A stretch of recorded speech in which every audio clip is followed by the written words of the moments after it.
What's up, everyone? Welcome to the Core Podcast covering all things Apple TV Plus. My name is Jim, and I'm joined by my co-hosts Luke and Kyle. And today we continue our coverage of Apple TV Plus's Foundation. Today we are covering Season 1, Episodes 6 through 9. Me and Kyle's first time, 6 through 9. Luke, you're doing your rewatch. I'm loving it. I'm loving it. I'm having a great Amazing. time. And Kyle, I want to hear your thoughts first, and then I'll go a little bit after you, and then we'll let Luke run the show. Yeah, I mean, I guess to just reiterate, I've been enjoying it as well. I think it's been fun in that we've been correct on some things, Jimmy, which I'm sure we'll Yes. touch on it in more detail as we move forward. And also the show has taken a lot of left turns that I didn't necessarily anticipate at times, which is fantastic. I mean, specifically Agreed. the Cleon's stuff, I think we've danced around maybe some of the high level stuff, but the way that storyline has went over these past 4 episodes was not in the realm of anything I think that we were thinking going into these episodes. Nothing we talked about really on the last podcast episode. So I think that was maybe my biggest source of enjoyment overall over these things. But we also, I think, learned some really interesting things about the Harry and the Gale of it all. And I know that we talked a little bit off pod of that. We'll start with the Terminus information and Salvor and all that stuff, which felt like that was more of like our action, like CGI effects storyline there. The jump they did to Invictus, that was such good CGI. I was like, oh my gosh. I don't know. I mean, I'm talking about TV shows. What's been better CGI wise? Dude, not a lot is the answer. But I can't really I think of agree one. I mean, yeah, I think I would have been probably 2 kg heavier having to do that jump. Something would have came out the back end when they opened that you'd be gate and released me lopsided. into just the space. I would have been like, holy crap. And they pushed her out. I would have pooped. I'm not gonna lie.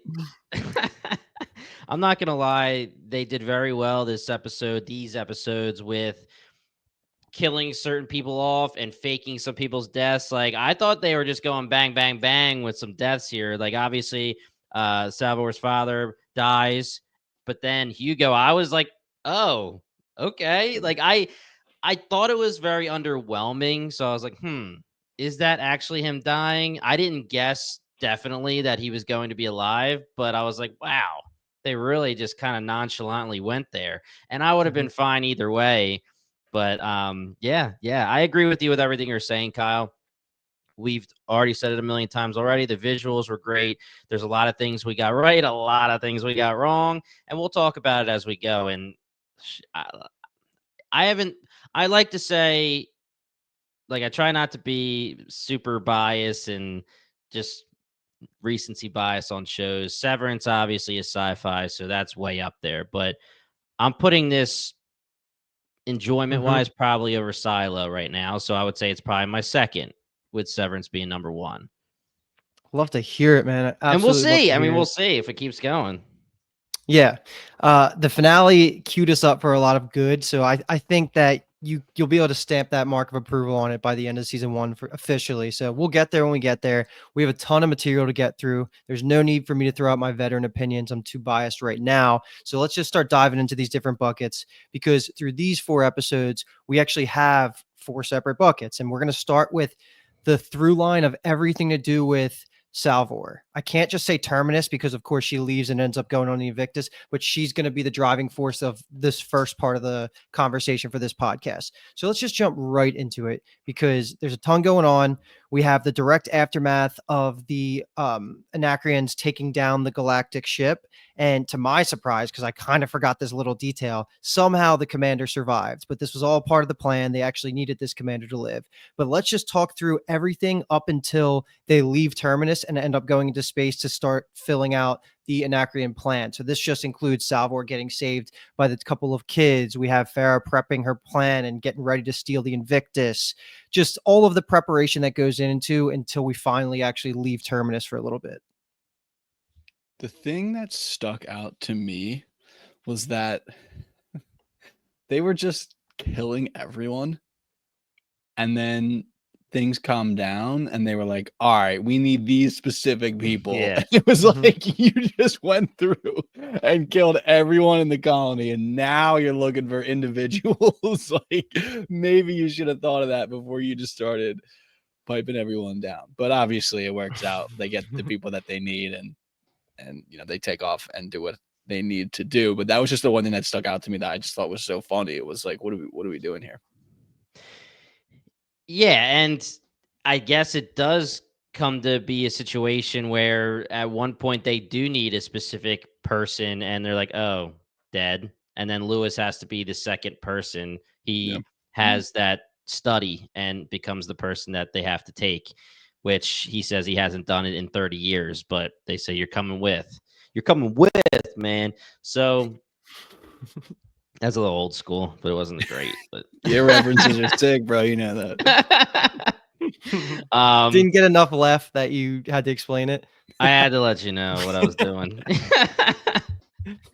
But yeah, so the kids ended up having an important part to play. We obviously see them in the very beginning of this show, and they're scattered throughout what we've seen so far, but they save Salvor's life while she is, I guess, technically knocked out. And the number 2 person to Farrah is like, get rid of her. And Farrah's like, no, we're not going to. And the kids end up saving her. And Salvor's, very gracious to the kids.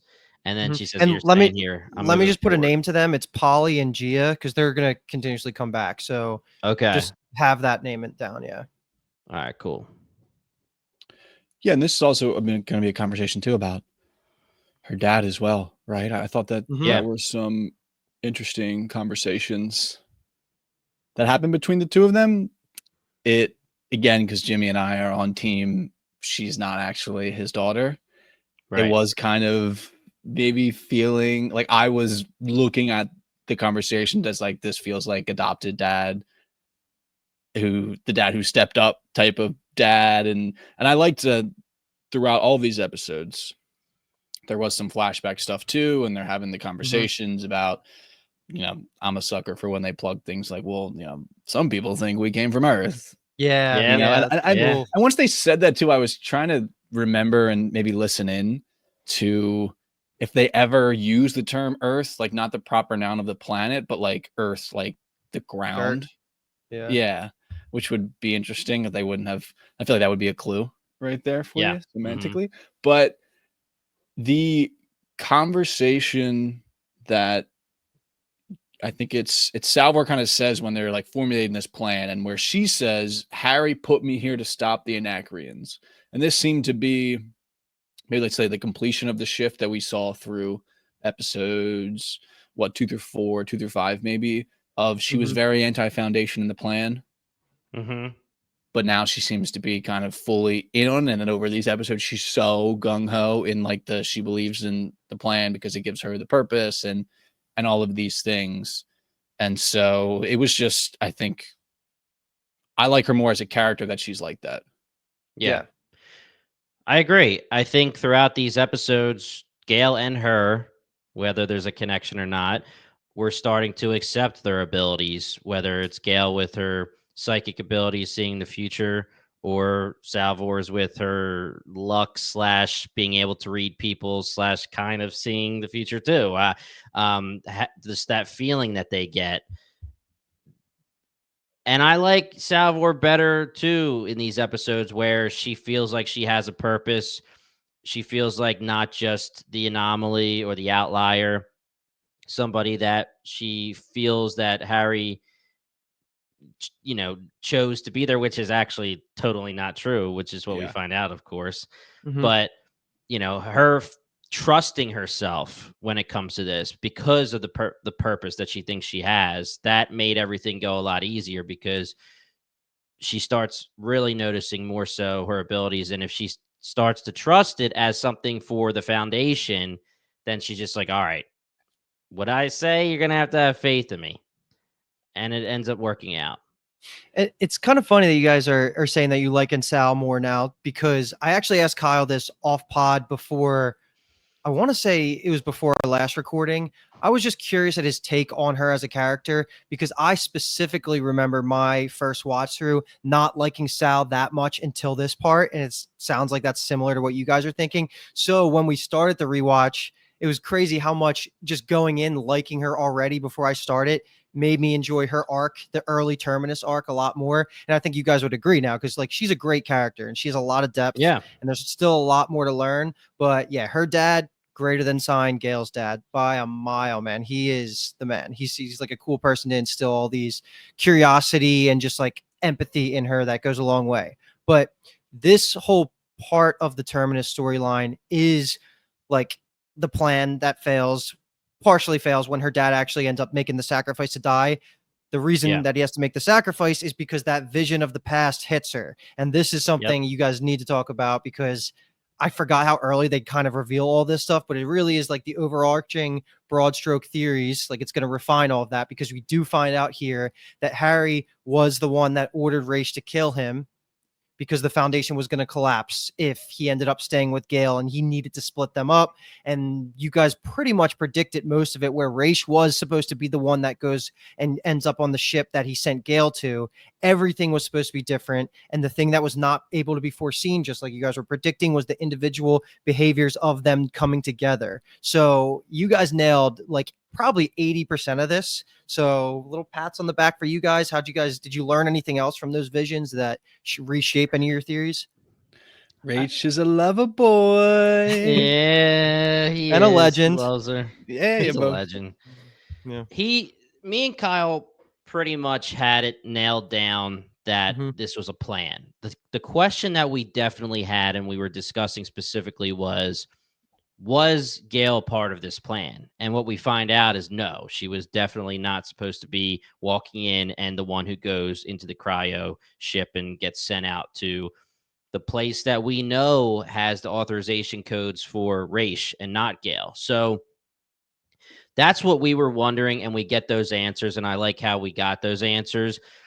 I love how they start to use, and I'm jumping ahead a little bit, but when we do get that reveal for Harry and he's talking to Gale and he's saying your abilities could screw up entire everything that pertains to psychohistory. And this is the first example, the biggest example that we have. You were not supposed to go to my quarters. Why the hell would you ever be there? Why were you not swimming? You're always swimming. Why were you not at races? And she says, I just got this feeling and I went to where I thought I needed to be. And we'll obviously get into that conversation more. But yeah, that was the question I wanted answered, and they gave it to us. Yep.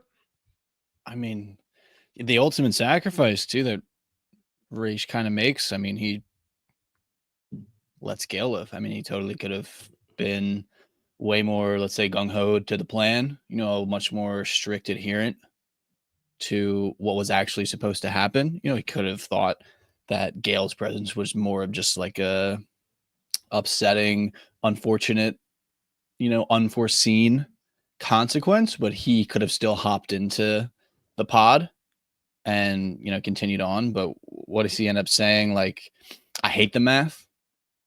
Yeah. He didn't want to go forward with what it was kind of actually going to happen. And we also talked about it too, of like Harry had this like just, and I even might have used the term like dead man walking, of like this like level of self-assuredness and let's say confidence too. And it just, I love how it all played out. It's unfortunate in a way, and it was so shocking when it happened, but it's also comforting in a way too, that like we get all these episodes later and it's like, oh, okay, it's all part of the plan. It's like, but also it's interesting in the sense that some part of it is not part of the plan, Right, so it's not like everything is mapped out perfectly. Like we kind of have a bit of an idea, but now we're a little bit in uncharted waters in this sense, because we have Gale kind of playing the role that Ra's was supposed to play. And then we're having this idea that Gale was supposed to be the person that was on Terminus, but now Salvor's kind of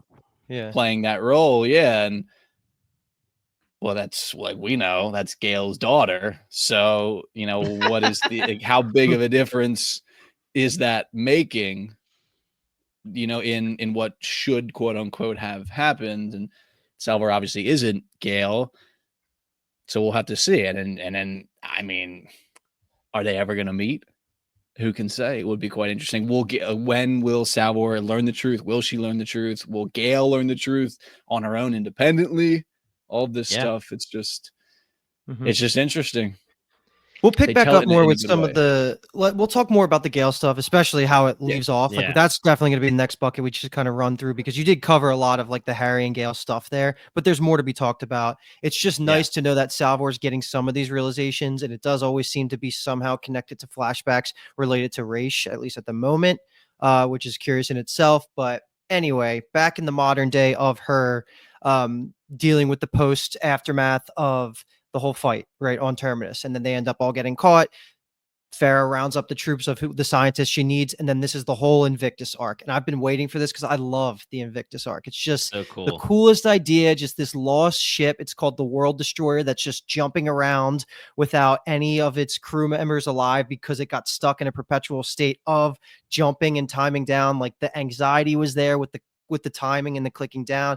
Lewis was like tracking all that. I just felt like I loved this mini little arc that we got in season 1, and I thought the Invictus was sweet. We found out that it disappeared 700 years ago, so it's been blinking around the galaxy for 700 years, and that's just freaking cool.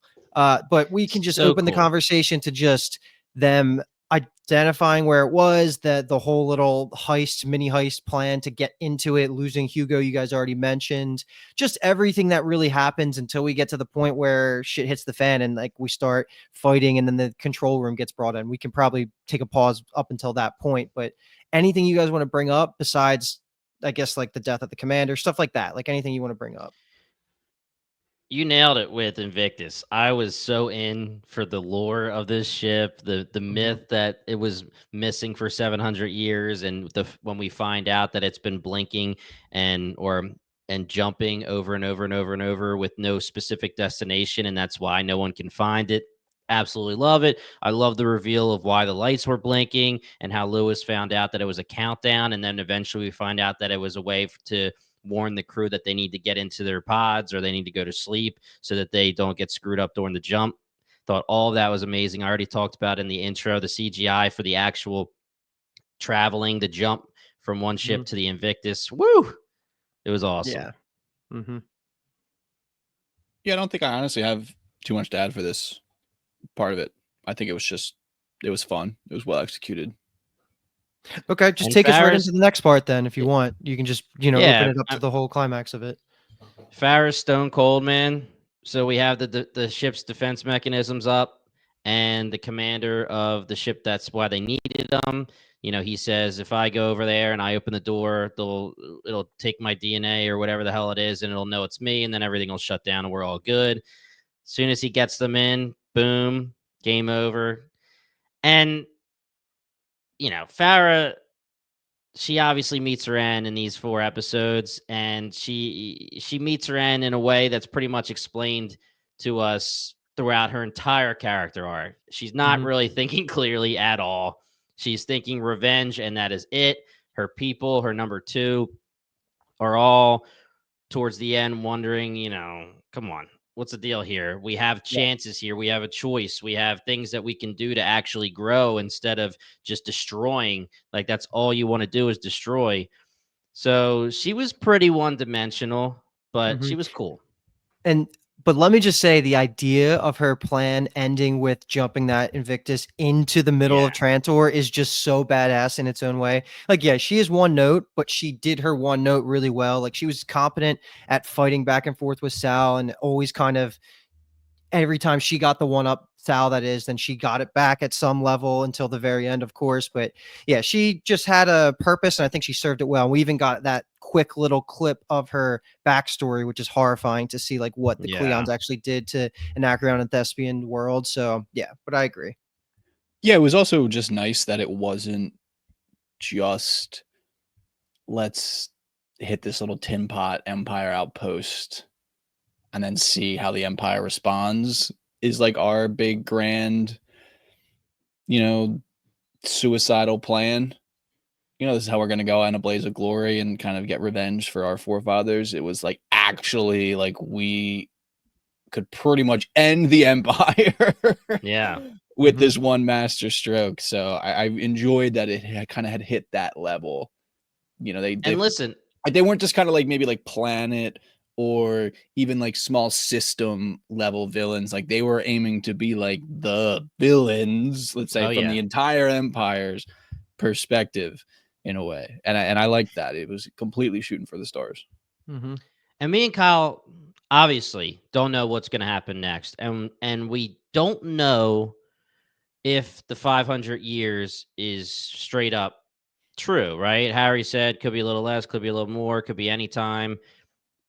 We don't know when the Dark Ages are happening. So in my head, I'm like, is this freaking going to happen? Is that going to start the Dark Ages? Are they going to literally take this ship into the middle of Trantor, destroy everything, and we're going to like reboot the show? And, the Foundation and Terminus are so far away that that's the whole point. I know that Harry said that the Dark Ages start on the Outer Rim, but technically that is starting in the Outer Rim. So I was not like against if it was going to happen. Obviously, I didn't want Sal to be in the ship when it did happen. So that was the big problem. But I was on the edge of my seat. I really didn't know exactly what was going to happen. I didn't know if that was going to be the big boom. Yeah. Would have been cool if they did it. Almost what I thought was when we get to the kind of part where we're in the control room and we're seeing, what we have to do essentially, and that we can't really stop it from jumping. We just have to guide the jump itself. And I guess part of me was like, oh man, like maybe is it going to be like Salvor's connection to Gale and like race through all these visions and things like that is going to like have, because she seems like a little bit of a chosen one. I figured it was going to work out for her in some way. Although I like the way that it ended up happening and that it was actually Lewis that stepped up and Salvor mostly just like her mama, survived the jump being conscious. Like her mama stayed awake. I thought it was going to be like some type of connection where like she was going to like jump it to like where Gale was almost. Dude, that totally would have been cool. Like that would have been great. And then that could have been a way where like Gale kind of gets back into the Terminus loop of things, because if I'm remembering correctly, I don't think that Gale had kind of left the ship yet at this point of the episodes in the story. But I do like the way that it all kind of still ended up manifesting in that, Lewis always seemed like a little bit of a, I don't want to say a crank, that's not the right word, but he was a bit of a narc. Like he was a little bit of a, just like a goody two shoes. He deserves his flowers, right? But yeah, I mean, now he totally stepped up. I mean, completely stepped up, did what needed to be done. And he also, it felt like a great, let's say, full circle of, I don't remember exactly the order of events, but like Harry basically explains too that like Lewis was supposed to be someone that could just like kind of get them the landing part, and it was almost poetic, and that he is pretty much the reason why they survive almost this first crisis, and that he puts himself on the line to make sure that the Foundation is in a better spot. And that seemed like almost all that he could hope for as an individual with his own story. Yeah, he totally redeemed himself. I'm not saying he was like awful or anything, but he just wasn't doing it for me until this episode, meaning the last episode where he says to Sal, he's, I got you all wrong. I should have listened to you. I should have had more faith in you. I love that entire interaction between the two of them. And then, of course, when she finds him and he's plugged in and he made the choice and he has the coin in his hand, who's cutting onions. I was also laughing because he's the one that before they get to the actual, cockpit, I don't know, what do you want to call it? The command room, whatever. Yeah. When Sal's like, yo, we got to fight. It's him, right? That's like, I don't know how to fight, right? Either way, whoever it is, I'm pretty sure it's him. He whoops some ass. Literally, there's like the one scene where she's like, yo, I need you to make a move. And I'm pretty sure it's Lewis, but guys, hit us up if I'm wrong. But she's like, I need you to make a move. I'm going to make a move. And he's like, I don't fight. I don't know how to fight. We can't do this. And then I'm almost positive it's him because I remember he nods at her and then she nods and then they both make a move. He takes out two guys. He's like, boom, boom, like right on the bridge. I'm like, let's go. Like he knows what he's doing. He probably had to take some mandatory classes. And what's the ship that they rode in on? Not the Salvation. Yeah. whatever ship they take from Trantor to Terminus. Like in that time, he probably had to be in some mandatory classes, so he's probably playing himself down. Yeah. So let's move on a little bit more into getting back to Terminus after Lewis saves the day here. There's a couple of things you kind of subtly find out throughout these scenes where I do like when they're talking about the history of the Invictus and they say that 700 years ago when it was in its prime, or I guess even more than that, like 1,000 years ago, there were no spacers yet. And that is the species we saw from the beginning. And you find out that they were basically biologically like engineered to just be able to handle the jumps, and before that they had to do all these extra steps. So it's cool that they keep bringing the spacers back in because they'll keep coming back. And then we also got a little bit more of the Thespins, that species of humans, or that like subspecies of humans that gets brought back in through Hugo. I like that they kept connecting that to being like his ancestry, because then he called on them, and that ended up being really an important part of the plan here, which is when we're back on back on Terminus, everything comes to a head. First, Sal lands, sees that the null field from the vault expanded all the way throughout the town, knocked everybody out. So when she decides to use the Prime Radiant and have the flashback to looking at it through Gale's eyes, I think, is that what it really was, right? Seeing how to activate it. She does it herself, saves the day, and then all of the factions that matter end up being in the same spot. And this is when, of course, like Farah makes her return. She tries to get all aggressive. We have the Thespins versus the Anacreons. We have all the survivors of the Foundation left. It was just a really cool climax to all get highlighted and upshown by Hari Seldon himself coming out of the vault in something that you guys would have never possibly even been able to come close to guessing. But I just want to hear what your reactions are to this, what you think this means going forward, because this was like such an important just lead up for all of Terminus. It almost upset me because it happened, and I was like, I have absolutely no theory to bring to the podcast on why this happened and what is going on. Like, it was shocking. It was just like, is this an actual body of his? Is it him as the, like, let's say, digital construct that has been interfacing with Gale from the ship? I just have no clue what is actually going on with this. I like the concept of the vault being a gateway, but also it seems like maybe this was a need to know thing, in where when we got to Terminus initially, everyone was like, oh, we didn't know what it was. We didn't know it was going to be here. But also that seems like the type of thing that Hari would know, that it was there. And then this doorway gets talked about after we've gotten this introduction, which we'll talk about more, of this concept of like the second sister foundation.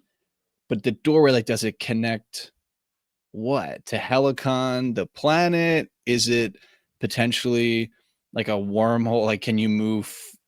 I don't want to go crazy now, but like, can you go backward, almost forward in time in a way? Like, it's warping. I just have no clue. The concept of it being a doorway just leaves the possibilities to be pretty much endless. Yeah, man. That's it. Yeah, man. No, seriously, me and you were talking about it, and we were like, what could this vault be? And we had zero guesses. We literally said at the end of last pod, we just don't have a good theory. This is very interesting. This is the first time I'm saying very interesting this podcast. So let's put a check there, see how many more times I say it. But Hari creates this vault. If we're going to say, it's safe to say, I think now, that Hari obviously knew it was there. He creates this vault, and he assumes that Gale is going to be on Terminus. So his assumption is that Gale is going to be on Terminus, and she is going to figure out that's how you open the vault, meaning using the, why do I keep forgetting the name of it? Prime Radiant. Yes, the Prime Radiant. So when Hari has his scenes with Gale, which we haven't gotten to yet, we've alluded to them, but I wonder if he's like, oh shit, like, Gale's here. She's not on Foundation. Who's going to open the vault for me to actually show up? And again, like you're saying, Kyle, is it a human? Is it a physical version? Is it a projection? Like, he's outside. I don't know. You know, we're 12,000 years in the future, but I mean, I'm thinking in the ship, it's fine because there's technology all around. You can project it somehow, this and that. But being outside, how does that work? Is it a doorway just for him to leave, whatever that is, just so he could show up as Harry? Can you actually go in and out of it where it's going to send you somewhere? There's so many questions. And he's obviously, I have to assume one of the first things that happens when we see Harry in the finale is, okay, who opened this door for me? I need to talk to you. And then it's going to be this awesome scene with Harry and Sal, which maybe we'll get answers on who Sal is at that point. Maybe we won't, but I assume it can't be a jump from Foundation 1 to Foundation 2 because Harry said they can't know about each other. Yeah. Unless it's only for, like, I mean, it is freaking huge. So, like, how could Harry use that as his jump and then nobody be like, yo, where you going, man? But could it be his way of going from Helicon to Foundation 1 to Foundation 2? Like, all I'll say about this is that I am pumped that we have Harry, and it seems like he'll be the main character still. Let me apologize again for on our pilot saying I really love Jared Harris because, yeah, like we get scenes of him, and I was like worried I gave away too much. But now that you're seeing, like, we're seeing multiple versions of him, the man is just a powerhouse actor. I love when he's on screen, and I think that of all of the plot lines that are going on, this is the one I fully expected. Almost nothing that you guys could have guessed that would have been even realistically close. Because even me as a rewatcher, there's nothing that's hinting. There was no breadcrumbs really for this. You'll see some things that will make sense as we start going deeper into the storyline, but nothing that you guys could have possibly guessed. So don't feel weird about not having any theories up to this point. But going forward, this is going to be a centerpiece of anything that we see with Terminus. And the one thing that I will hopefully, I'm hoping we get an answer for is what made the Nullfield expand at this moment in time. Is this psychohistory where Harry is just straight up saying, 35 years and 6 months and 2 days, it's just going to start expanding because my guess is this is when the crisis is happening and it's going to be needed? Or is there something that they did to make the Nullfield fully expand? Because when we meet the Nullfield, it's expanding, but it's expanding by feet and inches, and then a couple more feet, and then it's getting to the barrier. But all of a sudden, it's boom, covering the entire terminus, or at least the campground and everything. So I'd like to know what the plan is, and I'm sure there's an answer because Harry seems to have an answer for everything. So I'm definitely interested to find out what that is. If he just used his psychohistory to like just give it like a timer and hope it was right around the time of the crisis, or if they did something specifically to trigger it. I can't stop thinking about and this is getting ahead, but the kind of Brother Dawn storyline of where we get basically introduced to this idea of the cloning technology isn't actually like monopolized by Empire. We see that like clandestine group that they literally lay out, like, we can swap out your nanobots, we can get you like a new face, like we can do all of this crazy stuff. And I don't really think it is this, but I don't know. Maybe it's more, I love the concept of they introduce that concept to us through a completely different storyline that ends up kind of getting snuffed out slightly, and that it actually is just introducing us those are words, introducing us to the concept, and then it's going to come through the back door of the other storyline in the show. And because it's just, I don't know, it's interesting that like the technology stuff where Harry's kind of like, I was diagnosed with like a terminal illness, and it's like, we can't fix a terminal illness. We have nanobots. We've got all this crazy technology. Right. Like, don't you think there could be some level of bioengineering and stuff like that? I don't know. And it also seems, I don't want to say it's not like Harry, but kind of returning as this kind of like Messiah figure feels a little bit off kilter, maybe. And maybe it's that we don't have a full understanding of who he is as a person. I think Gale even comments at some point about like his ego and things like that. It just, it feels odd for him to come back, maybe just like present himself as like this, angel that walks through the vault doors and is blinding like, I'm back, bitches. Light. Yeah, we're back, bitches.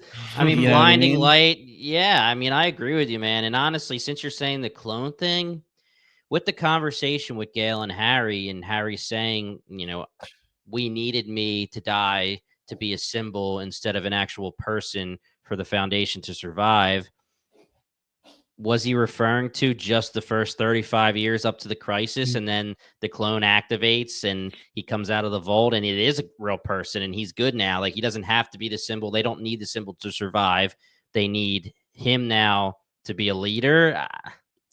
I don't know, because I agree with you. It really doesn't seem like he has that. Well, again, we're talking about a guy we haven't had too many scenes with, but like, the God complex where, I'm going to be this godlike person, like the Cleons pretty much, and you're going to create the Foundation around me. It seems like if he's showing up, logically, he must think that there's a reason he needs to show up. Yeah, because again, it could be interesting. That's an interesting kind of pool to play in of Harry, level of ego. He wants to be really involved, so once he got the kind of disease thing, he immediately started thinking like, okay, how do I stay alive to actually enjoy the fruits of the Foundation's labor and really guide them? And he can kind of have his cake and eat it too. I don't know. That could be an interesting place to sit in and explore for his character. But yeah, it feels just maybe it's notable, let's say. Yeah. Is how I'm because feeling about it.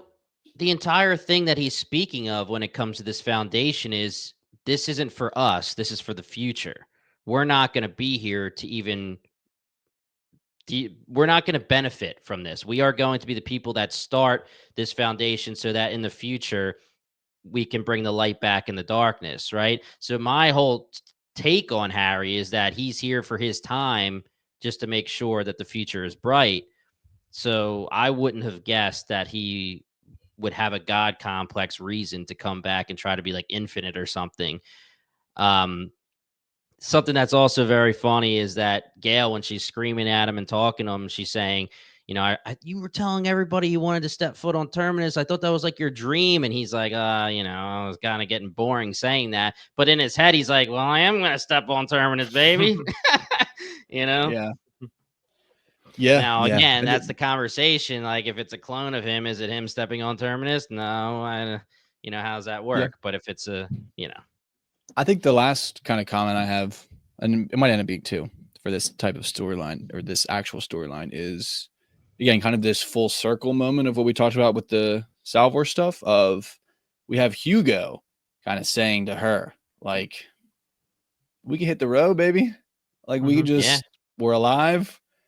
We could go see some places, and she's the one that's like, I need to set things right. And then what is seeing Harry in the flesh and talking to him, and will she find out this reality that she wasn't planned in any way? And it's not like Harry had any designs for her because she wasn't even considered anything as part of a plan.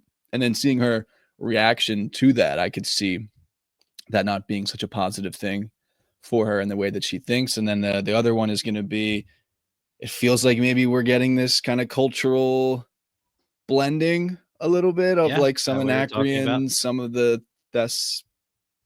thespians, whoever they may be. Yeah. And then, we have our encyclopedists from the Foundation. So could this be the start of something beautiful? Because Harry goes on to say that he is happy to see all the thespians, everybody coming together. So I think that there's going to be some explanations given early in episode 10. And the last thing I'll say here to kind of round that out is that we have, I believe his name's Rowan, which is Farrah's right-hand man. And they have the kind of lieutenant guy is looking at him like, Rowan, like, we're giving up. And he says, the wheeled gods have abandoned us. And out walks a man who was perceived to be dead and is now alive, walking on lowercase e Earth. Is that something that they can then latch onto as, oh, this was actually the god. It doesn't then kind of turn into more of a religious thing than like an actual factual. We got to get all this information, from the perspective of the encyclopedias. Dude, this conversation is going to be one of the funniest ones to look back on and give it 5 more episodes, because there's going to be some things I'll try and remember to bring up when we have our conversations in season 2. But let's just keep going with this whole thought process now, because we kind of talked around everything in Gale's storyline. She really only has the 2 big moments, or I guess the 2 big groupings of scenes throughout these whole 4 episodes. She doesn't have a lot. We'll obviously talk about the ending, which is a lot to talk about, but I thought it was one of the biggest mic drop moments of the whole series when Harry finally tells her that, like the idea was to have a second foundation. We already talked about it on Helicon. That would be the sister foundation that was absolutely needed, and it needed to be in the darkness. It couldn't have been connected in any way. And Raish was supposed to be on this ship to help, champion the second foundation on Harry's home world. So there's a lot there. And Kyle, I remember thinking when you were talking about this on the last podcast, like you almost word for word got the idea of what Harry's purpose was, which was to become a myth for the foundation. How that evolves, you guys just went through all the possibilities and how planned that was in Harry's head. Well, that's obviously more to come, but this conversation was great. Gale was probably the most emotional she ever was, where like she started dropping logic a little bit, but then she kind of recentered on it towards the end when she decided to, hold Harry to the fire and make whatever version of Harry this is, allow her to have the freedom to choose, because she wasn't supposed to be here in the first place. And what she's going to do next is totally going to be up to her. And that's what she wanted to do. So a lot to talk about here. And then of course the power reveal, if you want to say power, that she can feel the future is how it's described, and what that means to you guys, who knows? But yeah, I mean, a little Bingetown / the core behind the scenes.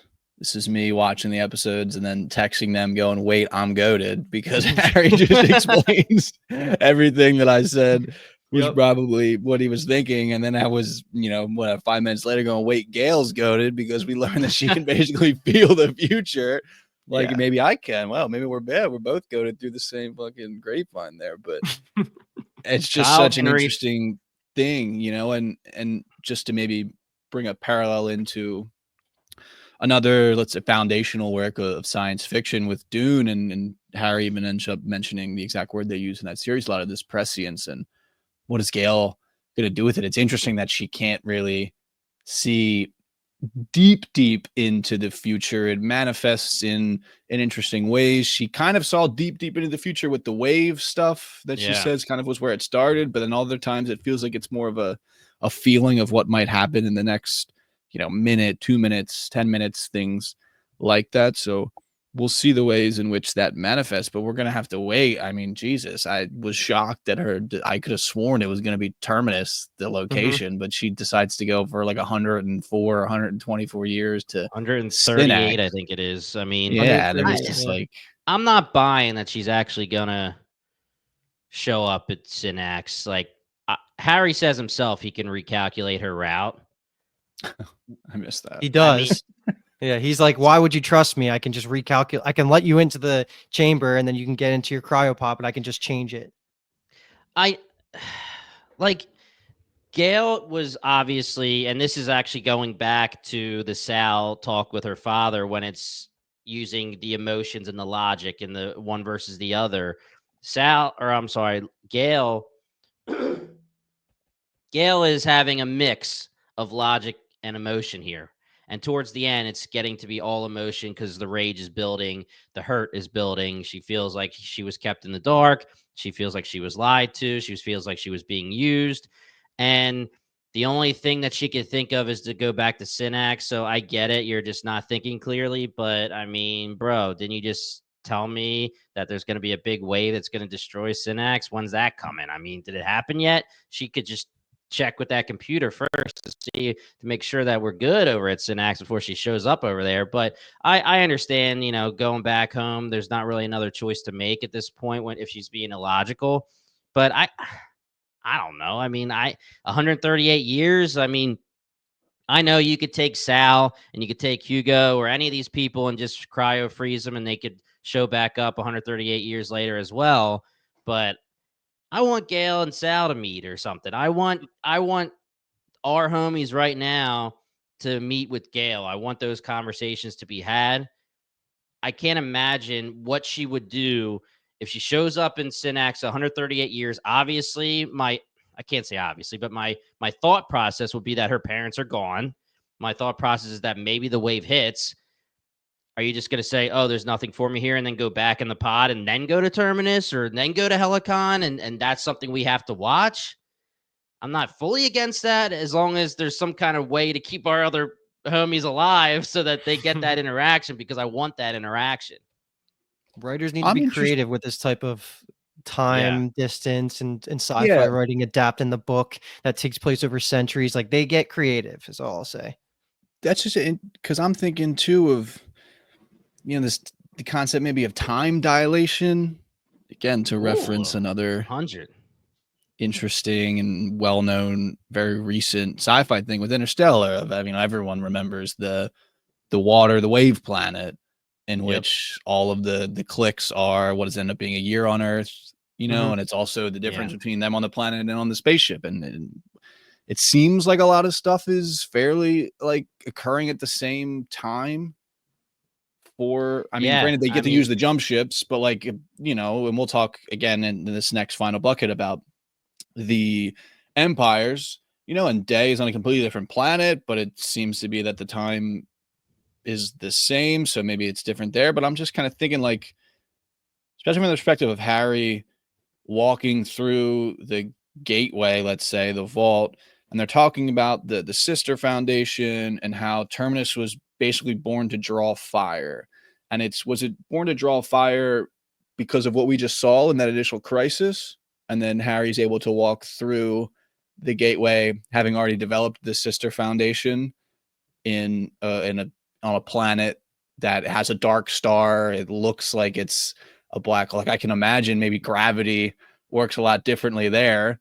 So is that impacting things, and where they're not necessarily in the future, but the Sister Foundation's already kind of set up in that sense? I don't know. There's just a lot of interesting things to think about with the time and the distance and all of that stuff. And it feels like things that, they've pretty much addressed. I feel like a lot of the, not necessarily issues, but those types of things that we've brought up and thought about and talked about. So I don't think anything will end up being a plot hole in that sense. It'll just be fun to find out.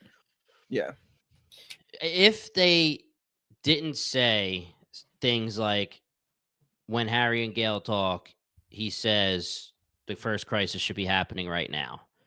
And we know it is happening to Sal, right? The Cleons, Day, Dusk, and Dawn talk about the fact that this is a certain amount of years later, and then they're sending the commander to Terminus, right? So that's my take on everything still happening at the same time. It would be a little bit of mind blown if we find out Sal is actually 200 years in the future. But I really do think that right now those main storylines are all happening at once. But again, like you're saying, it's the hard sci and soft sci for anyone who's a fan of the core podcast with Dark Matter. How logical and how calculated and how explanatory are you going to get with how this stuff works for us? I'm down for you to explain it to me, and I'm going to love it even if I can't predict it with my theories. That's totally fine. I'm also interested in looking up. So, Einstein introduces the concept of special and general relativity in the early 1900s, but also all these experiments that confirm the difference in time and in elapsed time happened later in the 1900s. So maybe literally at the point where Asimov wrote the books, it wasn't actually a well-established scientific theory. Wow. That is so true. I never even considered that. That's hilarious, because that was one of the last great physicist discovery, right? Or advancement in a theory. But okay. Are we good with the Gale storyline as well? The Gale and Sal storyline? Yeah. Cool. Yeah. That was mostly the meat and potatoes of these 4 episodes. They were fantastic meat and potatoes, filet mignon, baked potatoes, all good. But to me, anything to do with the Cleons is the dessert. So I feel like we're ready to jump into these. These are a little bit less high level, and they're more character driven. At least this first grouping we're going to go through, which is we're going to isolate everything that Day does in the Sura system on the planet, the moon, the Maiden, that the Luminism is centered on. And this is where we have all the Zephyrs and all the trials. So let's just isolate there. and then we'll end on Trantor with Dawn, because I think that's some of the most fun stuff we've gotten this whole season too. But I also just love Day. I love Lee Pace. I love anytime he's being an asshole. I love anytime he's trying to manipulate and just play the political roles that he's really good at. And that's what we get here. We find out that he's heading to this planet. He's trying to convince them to stay loyal to the Empire. He wants to prove that he has a soul. That's kind of like skipping ahead a little bit. But shout out to Tania Miller. Is that how you pronounce it, Jimmy? Oh, yeah. Yeah, because this is the Bingetown classic actor. As big Mike Flanagan fan, she's a star in Bly Manor, and she's a star in The Fall of the House of Usher. So I knew that you were going to love when she pops up, because she crushes her role here. Ooh, and she's so pretty much the biggest thorn in Day's side that we've seen in the entire show. And she almost gets away with it. But of course, Day's a little bit too powerful. But we also learn a lot throughout this about Demerzel. We get some of her origin. We found out that she's been following this faith for, what did she say? She walked the trials 10,000 years ago. So since like the early days of the Empire, and everything we learn about this religion is pretty cool and unique. I would say that like it's all about the soul, which is why that they're very anti the Empire and the genetic dynasty, because in their minds, and everybody that follows this faith, Cleons are all like they're soulless. They're just a repeat copy without souls. Yep. Exactly. And that's what makes it even more interesting for Demerzel herself, being the confirmed last smart computer, thinking computer that they say here, the thinking AI. It's just a lot of fun dynamics that you get to explore here with those characters. And I just absolutely love the trials themselves and just how that all plays out. So we can really talk about everything we want. I just hit the broad strokes there, but any of the specifics or any of the different interactions, I got some specifics for you, Luke. Let's do it. I know you do, Jimmy. All right. First thing we see from Brother Day is a shirtless body and 0 belly button. And I had to text you guys immediately. I can't believe it's actually a thing. Luke, you got me because we talked about this off pod. You said that you actually legitimately forgot that it was a thing. So your reaction was pretty, you were genuine in your reactions, and you got me. I thought I was just bullshitting. And you see it a couple times this episode. Obviously, he's shirtless a lot, but also Brother Dawn, you see it as well. So Kyle gets a lot of Harry stuff. He got the myth stuff. He's got a lot of the big meat and potatoes, if we want to keep using that term. And I get belly buttons. And I know all about belly buttons. I'll take what you got to say about that, Kyle? I'll take it. Although there's maybe more body parts for you to pontificate and question about than there are maybe Harry things that I could possibly come up with. So if it's a question of longevity and how long and how many theories you can get, you might be winning there. All right, I'll take it. Well, I mean, how about this? I mean, now that you've discovered it, how do you feel? Do you feel empty? Or do you feel fulfilled? I didn't get a vision at the end of it, man. Honestly, yeah. I guess the vision is Day without a shirt, to be honest. But I don't feel that vindicated. I feel good about it, but it's just knowing that there's probably not that like much of a storyline to it. I mean, we guessed. I'm assuming that that's the answer. They're just not. They're not. Born from as babies with umbilical cords, so they don't need them. Mm-hmm. So I all I'll say is that that's cool ass world building. Just little teeny things. I liked how just comfortable and confident Halima was. Yeah. She calls him Cleon. Yep. I was like, all right. She even in the first time when they meet, when she greets him alone and she has that cup, made out of the salt. And she mentions people think, or they say, or like the myth around the cup is that it will wash away like the impurities.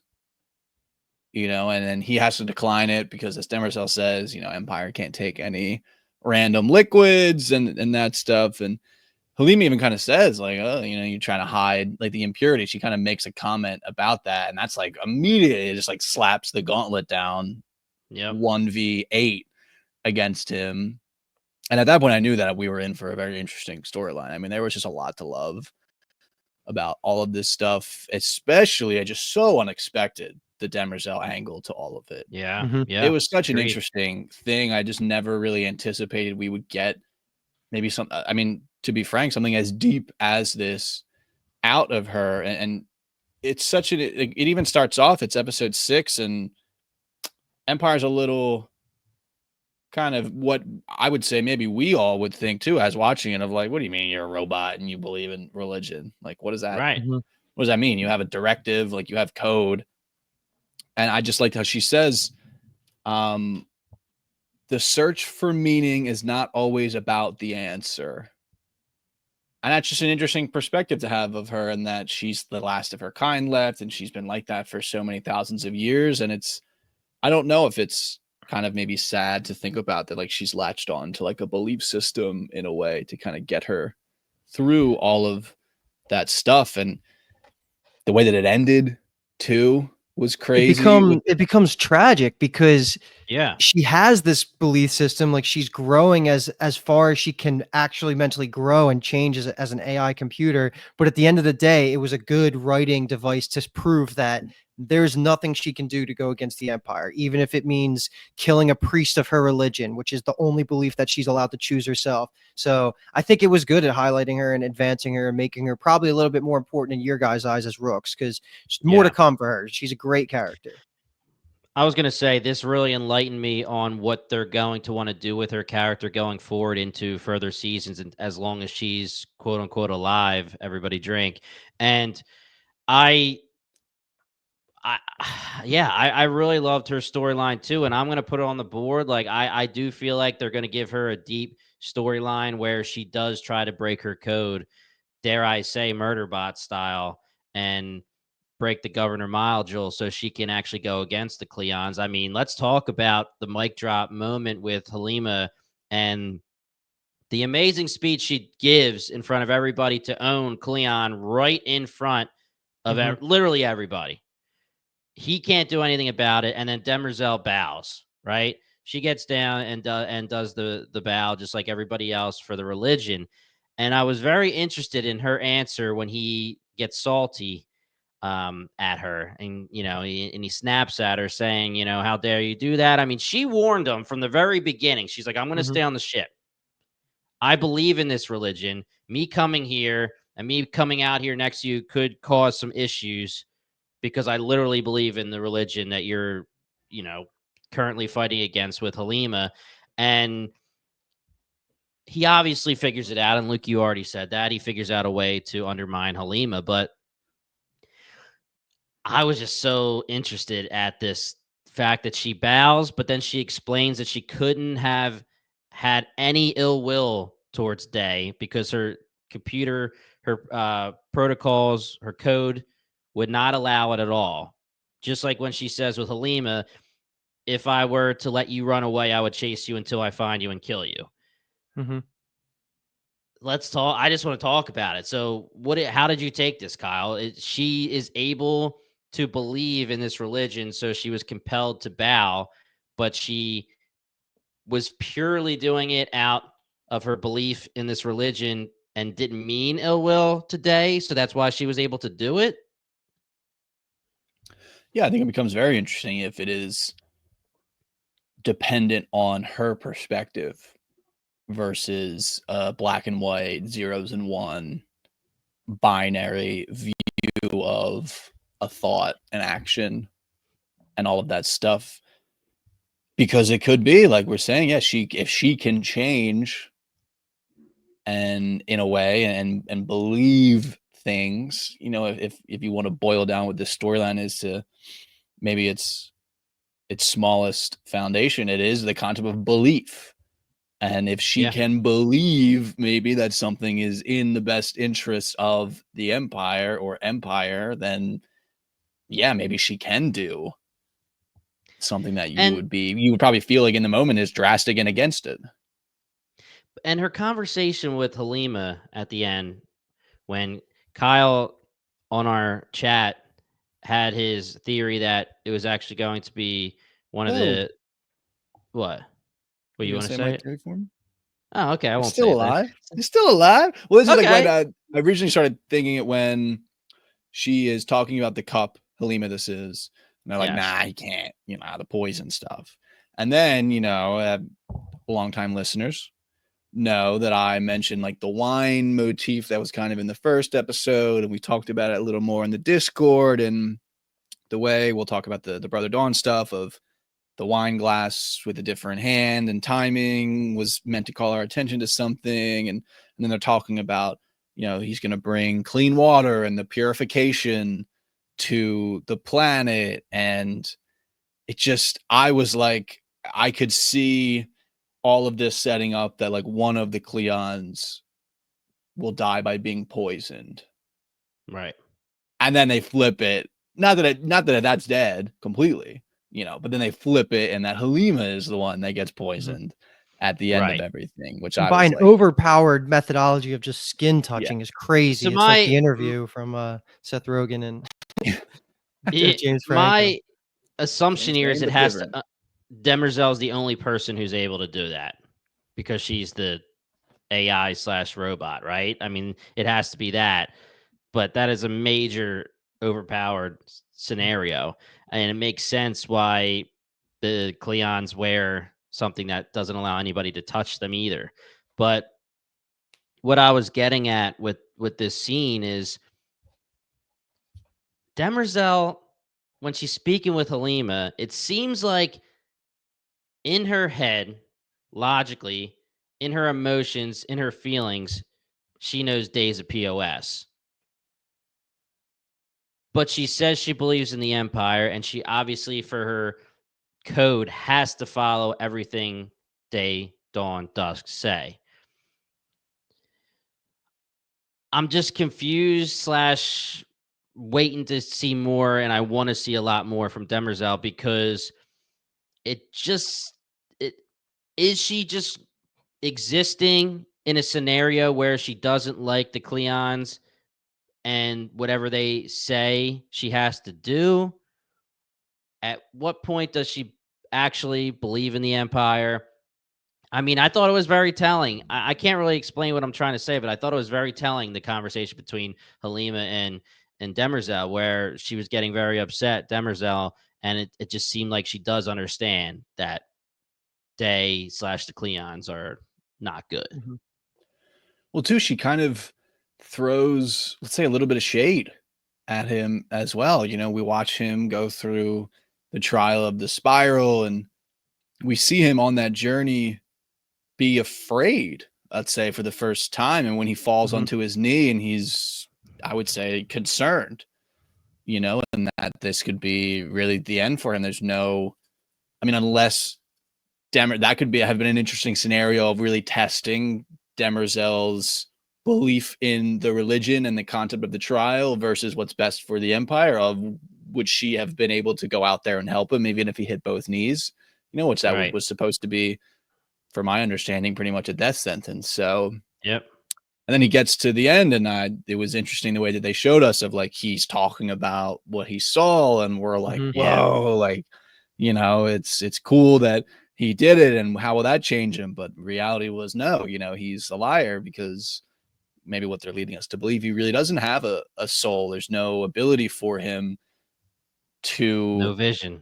Yeah, maybe experience that type of experience, whether people are actually seeing anything or they are just hallucinating from, being in a delirious state. And she even says to him, seeing nothing, I wouldn't wish that emptiness on anyone. She kind of like implies like she knows that he's lying about it. Yep.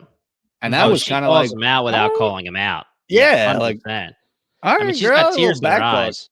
Yeah, she's got tears in her eyes, and she's definitely giving him a backhanded comment. And you could tell by his reaction, which again, props to Lee Pace, man, his acting here, where you can tell it hurt him when she said that, but he's still going to act regal and arrogant and not really let it affect him as outwardly as he can. He's still showing it in a way somehow in his eyes. And I thought he would be changed a little bit. I thought it was awesome. That was going to be my question, because I was buying this, even knowing the ending. Like, I'm buying it. I thought that he was getting more empathetic with that guy that he met on the trials. Agreed. Like, that was so cool to see him grow. And at the end, when you just find out he was faking it all, and it was just a way to just, again, get the political upper hand, if you want to just say it like that. I was both like hurt, and it makes sense at the same time. But like, I just love this Day's like whole entire mini arc that he had on this planet. And also shout out to the planets. because every single one looks so distinct, like including Terminus and Shout out to those Trantor. planets, dude. Yeah, dude. Like, to the shout out to those planets, man. planets, man. Whoever's picking the planets where they film on, that's awesome, man. They're doing a great job over in Apple. But yeah, like there's just real, a lot of cool moments, and I was just curious. So, did either of you were you guys buying it the first time he was selling it to all the other Zephyrs? I bought it. Yeah, man. I was like, dude, the birth root flower, 3 elements out of 1 of the triple goddess. I was like, dude, there's 3 Cleons. Like, what's going on here? Like, is the maiden myth of luminism like some thing that was talking about the Cleons happening at some point, and then he's just a smack. See, he's just a smack, dude.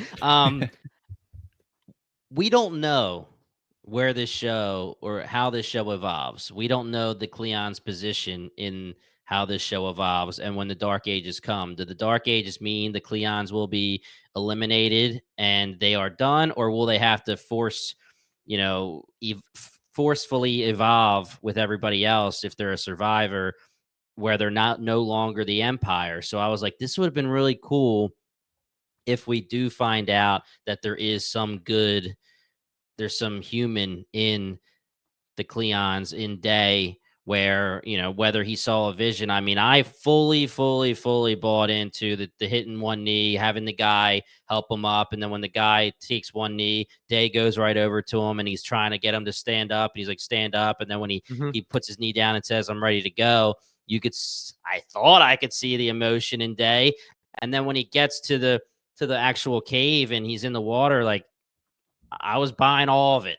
Buying all of it. So again, like I said, we don't know how this is supposed to evolve for the Empire, meaning the 3 of them. And I was hoping that this was just going to be like a start for, if something happens with the Dark Ages, they could be, I don't need them to be necessarily protagonists, but important pieces still, where they're not necessarily the antagonist.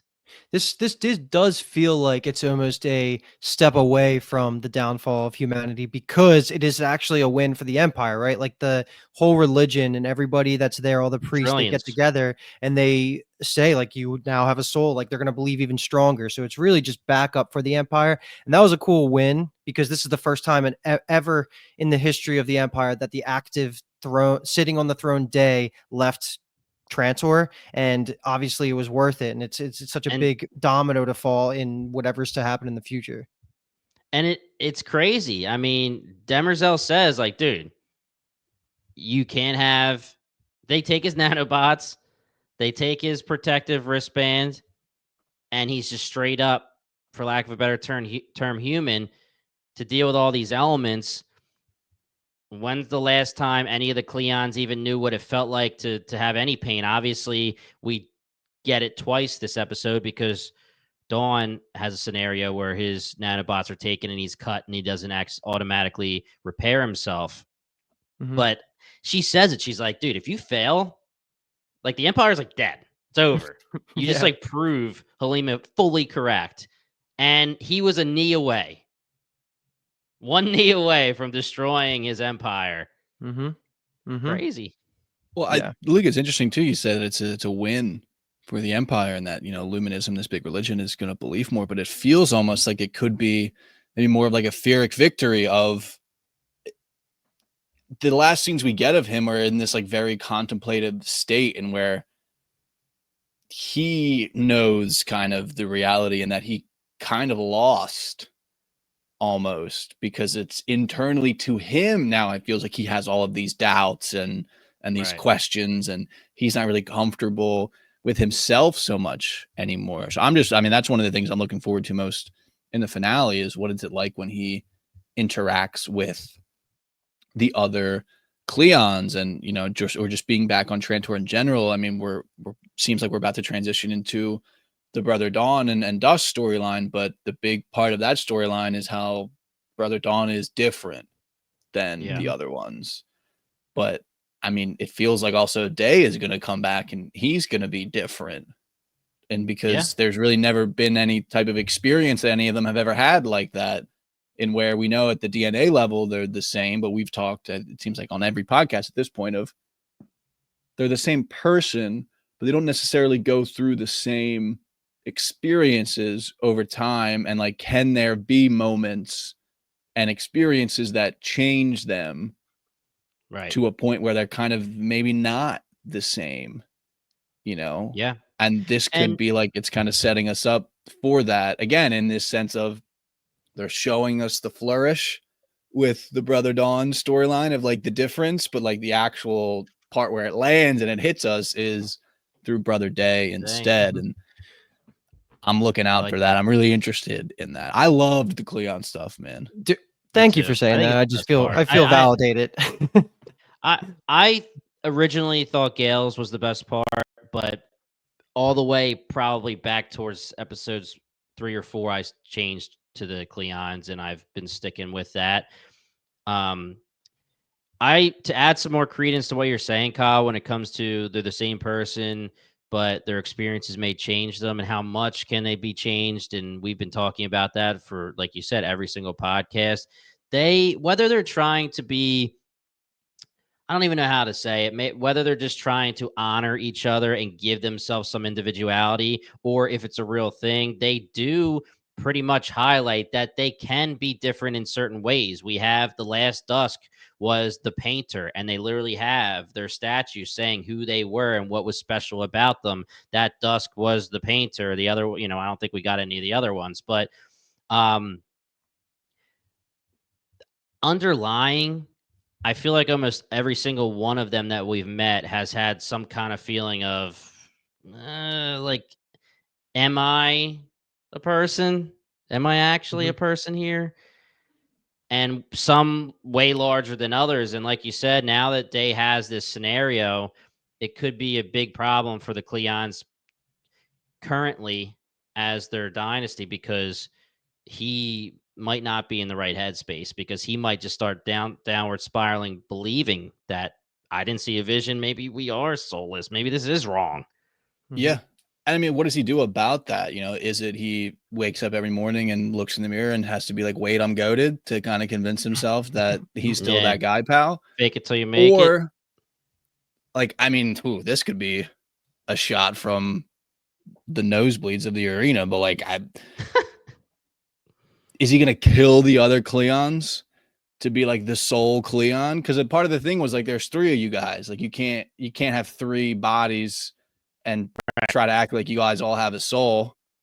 So and like, not the only lesson he learns is like, I got to get rid of these other 2 and just be the guy, and then I can find this enlightenment. My soul, the soul of Cleon, will just be in me, and that's how we're going to do it. And then if I die, there's the reincarnation, but it's through me. We found out that not only are there 3, and not only do they work with this succession where they're going to make new babies and then they're going to turn Brother Dusk into Brother Darkness, they have literal clones of each individual version of them, just in case one dies in the process of in their lives. And I had that question. I was like, what the hell happens? And we literally walk into a scenario where Dawn is like, this is me right now. We're literally growing at the same exact rate. He's alive in a sense.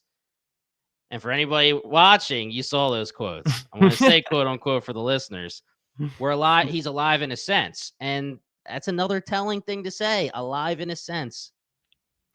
Yeah. And does that then even get to Day more of like, well, there's really more than 3 of us. There's friggin' 9 of us, or there's 6 of us. That was crazy math. But and like, maybe the clone is a clone, dude. They might live the clone. What if somebody destroys the second one? You might need a third one.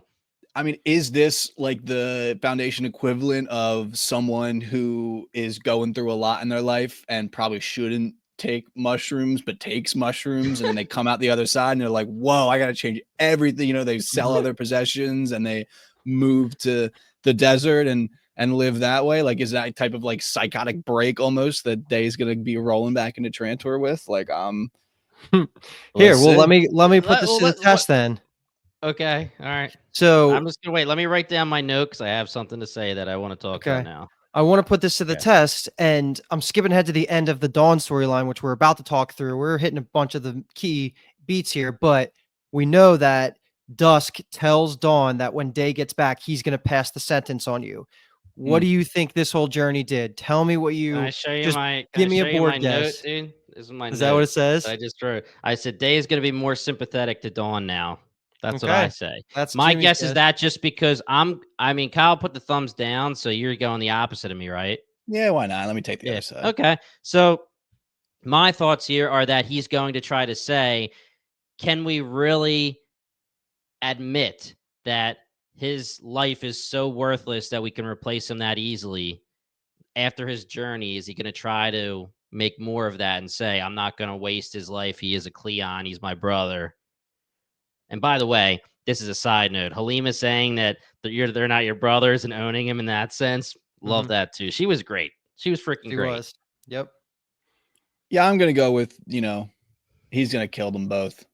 He wants to be the. You still think? Okay. Yeah, I think he wants to be the sole Cleon. He wants. Oh, a little pun there for you, quote unquote. Soul, quote unquote. Everybody drink. Cleon. Soul Cleon. Yeah, I like that. I like that.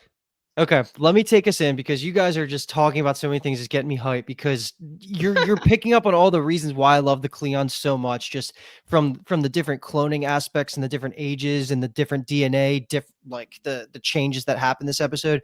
And I think the whole Azura storyline is one of my favorite things that the first season does too. And I was just hoping beyond hope that none of you were going to guess that she was going to turn and be an inside agent, because that was another mic drop. Besides the Foundation sister, the second Foundation sister location, this was the other big part of these 4 episodes where I was just like, wow, this show fucking slaps. And let's talk about it, because we start off with Dusk is kind of getting into a Sherlock Holmes mode where he's really starting to pick up on all the signs that Dawn is being sketchy. He's hiding things. The Shadow Master is following all the time. Shadow Master has some really important scenes through these episodes as well. But we find out at the end of all these, episode 9 or whatever it is, that he's been monitored more than he even knew, right? Like past the nanobots and just past like the visuals of all the workers in the palace. Like he's been monitored 24/7. And I love the moment when he takes him to the mural hall, Dusk that is, and he says, like, you see all the birds that you killed, whatever. And then he's colorblind, can't see red. He puts the chips on his head and he sees it, and just like the music changes, the anxiety, the cinematography did such a good job of showing you how big of a deal it was that Dusk was noticing all of this, that the entire plan that's been set up for this whole back half of the season with Azura just gets kicked into gear. Dawn starts going crazy. Like there's just so much good here. And I feel so bad for Dawn because he's probably my favorite Cleon up to this point, just because he's the one we can kind of empathize with a little bit. Yeah. But Jesus, man, he goes through it this episode. So I guess we could just talk about it all. What do you guys want to start with? Anything before he really leaves and goes on the run that you guys need to bring up? I love Dusk. Okay. Yeah. This is the asshole this is the asshole that bombed the Anacreons. OG Day, and now he's just, he's rolling around, drinking, hitting the brothel, going hunting, laying all the traps. Like he seems like a wild card too, because Jimmy, we talked about it in the first episode of like when and how and what's it like when they kind of relinquish that power of moving from day to dusk, and how do they treat it? And it seemed like the painter, the Dusk that we knew from the first episode, kind of reveled in it. It felt like that was kind of his element a little bit. He, literally the painter, and his whole thing was for as the Dusk, you kind of record the history and things like that. And while this Dusk seems to be like maybe more taking advantage of like the fact that he can be overlooked because he's Dusk, he's the old guy. He's kind of kicking his feet up and putting on the show of I'm the old guy, but in reality, he's making more moves than anybody. It seems, he's thinking, let's say, deeper. Day at this point is pretty hard-headed. We know he's paranoid too about the Selden thing, although he really doesn't want to show it. I think too Halima has really gotten under his skin too, and Dusk seems to be the most comfortable and confident in his Cleon suit, his Cleon skin suit.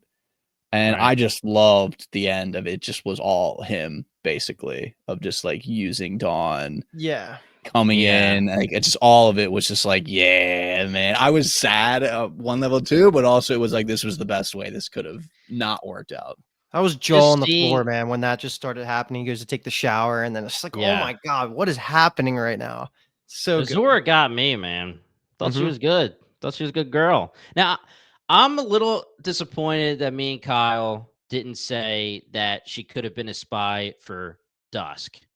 We kind of bounced around and tiptoed around it by saying, will Dusk basically find this out and kill her and use that against Dawn? But we didn't. I feel like we could have guessed that she may have been, chosen by Dusk to test Dawn. But either way, there was no way in hell was I going to assume, or me or Kyle were going to theorize that there was another entity out there trying to take down the Cleons and replace a Dawn with another Dawn. I will never forecast the corruption of young love, Jimmy. Yeah, I know, man. I was in. Like, Azura and Dawn were endgame for me, man. Yeah. Endgame in season 1. So it was a good device also to kind of talk about what you guys were hinting at the whole time. Like, was all of Dawn's issues with not being an exact replica, not having the same mannerisms as Day and Dusk purposeful? Does it something that he had to learn throughout time, and we were just seeing it before he was refined into what Day always becomes? And he even says, like, his food tastes were different, how he puts on his shoes are different, how he holds his thumbs different. All of that was really, yeah, exactly. Like, he is the most unique Cleon that's ever existed. And just the way that it gets described is that this rebellious organization, Kyle loves himself a rebellion, you could say the Trantor rebellion that was spawning from like the lower levels. The Scar, baby. The fact that they had a 10-year plan, and it was like they were the ones that genetically modified this version of Dawn to then eventually play out in the way it does. It's just such a cool long-term plan. So that there's got to be more of them, and just how the Empire let this fester all goes back to Harry's predictions about there's also going to be an insurrection on the home world. Like, all of this is coming together, and I'm happy we pretty much got to see bits of everything that Harry has been talking about since it's in the pilot. Like, we saw the Anacreons on the Terminus in this bucket of episodes. We got to see this insurrection happen here. We got to see the religious side of it through the Day Cleon, like all of it coming together. I just feel like season 1 was structured so well, and this was just so fun to experience. And it seems like you guys like this too. Like, is there anything else that surprised you? Like, was there anything in you that thought that, I mean, you guys are saying it now, right? Like, you had no thought that Azura was going to be a spy, but what are your thoughts when you see this other cloned rebellious version of Dawn? Because that to me was another just what the hell is going on moment. That was awesome.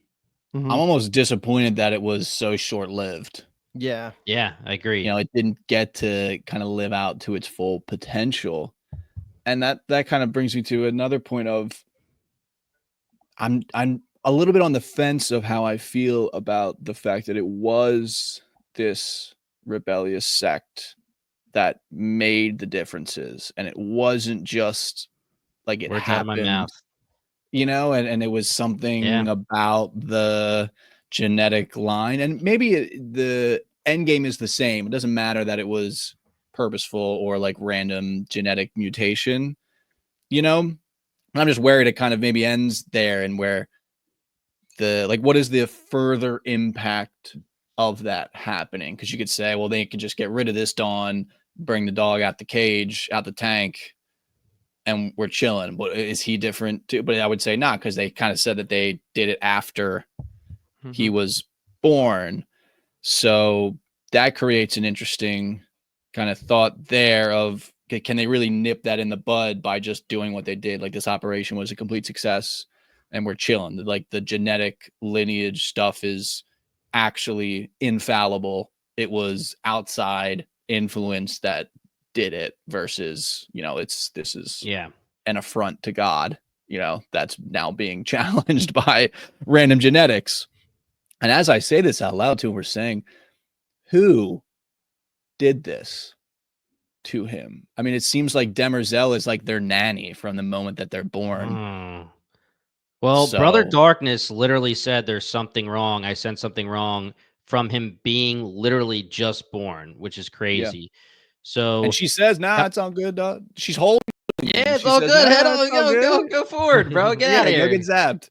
Well, Azura was pretty close in terms of like working to the Empire. So it's safe to assume that there are more spies around, workers right? around the area. But I'll say, Kyle, you took the words right out of my mouth. I was going to say it was a hot take of mine, and maybe it's not as hot as I thought, that I was disappointed in a way that this was them changing Dawn and he wasn't a genetic outlier himself, right? But I will say, after thinking about it, maybe that's just straight up the point. Maybe the point is that they are just going to be exact copies forever, and that's why it's an issue, just like Harry said. And it needs to stay that way so that it continues to be the issue that everyone, not everyone, but a lot of people were against, and it being the problem that brings about the Dark Ages. But I was so intrigued by the fact that there was a Dawn that was born or created with anomalies as an outlier. But while I say that, I still loved everything we got from the choices they made. And I agree. I thought that Dawn, the second Dawn, I like that. The second Dawn being killed right away, that was underwhelming just because I wanted to see what they were going to do with it. But the whole thing was, the Azura reveal was shocking. The other Dawn reveal was shocking. And then immediately we get action where they found Dawn and killed the other one and blah, blah, blah, blah, blah. But well, let me say this though, real quick, while we're talking about Dawn's death, the fake Dawn's death, which savage that they just had the invisibility technology and he just slices his throat. I was like, oh my God, because I didn't remember him being in it for literally 2 scenes, because I wanted more of him as well. But the byproduct of this all being of our current Dawn having these differences from the genetic modifications, the byproduct of that means that quite literally everything is nurture when it comes to how the Cleons grow up, right? Because we see this other one that is a perfect Cleon the First clone, and he is fully against the Empire. He has what you could say is the people's interest on his mind because he wants to stop the genetic dynasty. So that is a cool aspect of it, that it does really confirm that the only reason Day, Dawn, and Dusk are the way they are is because they're caught in this loop that's being ushered through, and they're following the protocols and they're following the traditions that exist. So it does kind of give hope that change is possible and that nurture is very important, which I know is something that you guys have been talking about a lot every podcast. Yeah, and the only thing I'll say to that is there a way when you're creating a clone yourself to change how they think while they're being created? I don't know how deep we get into clone creation. Is it just biological? Here's a Cleon, or can they program this baby as it's being created? That's the only thing I could say. But otherwise, I fully agree with you. This other Dawn was fully against the Empire and totally different, but still looked and acted and did everything correct. And he even says, I'm an actor. I watched you. I'm your understudy. Yeah. I can do everything correct. You can't. And it was a great point by the actual Dawn saying, yo, we got a problem up there on Trantor and in the kingdom, in the castle, whatever you want to say. Like I'm running because they want to kill me. And you want to take my spot? He's like, oh, I'll just convince them I'm good. I'm like, But my assumption, my theory was that they were gonna just easily have Dawn get there, be happy with Azura, and then boom, they were gonna bust in and bust his ass. I did not expect anything that actually happened. I just thought it was gonna be a quick storyline where Dawn gets to be running away, he gets pulled back in, and then we see what happens next. Yeah, Dusk was a savage in the scene. So Kyle, there's your boy. He controlled it. He controlled the entire room. I just felt he was actually like intimidating. He felt like Pilot Day again, where I was just hanging on to every word. And then at the end, he says the actual Day is going to be back to give you your sentence. And then they capture and put Azura in prison, which more to come. And what's about to happen next episode with this whole storyline is something I've been anticipating for a while. I'm really excited for that. Okay, can't wait. Anything else? I guess we're kind of getting close to the end. I guess I should point this out too. While we flew through the Dusk story or the Dawn storyline, it was important to see the method in which the Cleons, for lack of a better word, just have sex with like random girls, right? And like it's important because this will come back again, but like also when they do, they erase their memories. So it's like anytime these girls are interacting with the Empire, they don't get to keep those memories. And I mean, it was important for this because it was showing that Dawn actually rejected the attempt because he was in love with Azura. But it is just something that is how they always are constantly interacting with women because they have their physical needs too. But that'll come back. All right. Well, Luke, thank you again for guiding us through that. We had belly buttons, we had myths, we had Harry. Kyle, you killed it for the theories. I did okay. I just got the belly button, but that's how it works. But guys, we hope you're enjoying the Rooks looking through this for the first time ever. We have the finale coming. I cannot wait to watch this finale. And then we'll be covering season 2. We'll figure out how we're going to cover it. We will let you know by the finale when the finale airs and you have this podcast that you're listening to, you will hear us tell you whether it's 2 episodes, 1. We'll figure it out. And we'll let you know. Otherwise, guys, please hit that subscribe button. We have Murderbot right now. We have Foundation all the way up until July 11th. We will be covering Foundation season 3 week to week. Also, we have the Binge Empire podcast covering everything that's not Apple TV. We just finished with The Last of Us. We have Dexter Resurrection coming. We have Squid Game. We have Stranger Things. There's a lot of stuff that's going to be thrown on that. So check it out. If you're a fan of us, if you're a fan of anybody else who's ever been on the Core podcast, Kathleen, Brian, Dave, Paul, we're all over on Binge Empire as well. And the Bingetown TV podcast is where we do all of our fun episodes, debates, recommendations, all the above. So again, if you like any combination of the 7 of us, jump over there. We'll leave the links in the description. Otherwise, guys, we can't wait for the finale. We will see you very soon for it. We are the Core Podcast, and thank you so much for listening.